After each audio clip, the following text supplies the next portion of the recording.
Hi, today I'm for the POCO F5 and I'll show you the fingerprint scanner test on this device. So I just set up my fingerprint to the scanner on the power key button, and now I'll make a couple of tries to unlock the device with my fingerprint, and we'll see how fast this option is and does it works. So let's start. 1, 2, 3, 4, 5.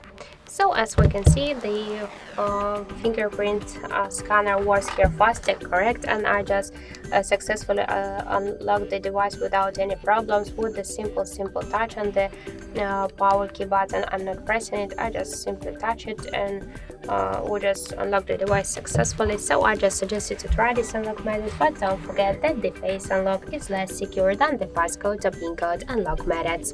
So thank you for watching, and if you find this video helpful, leave thumbs up and subscribe our channel.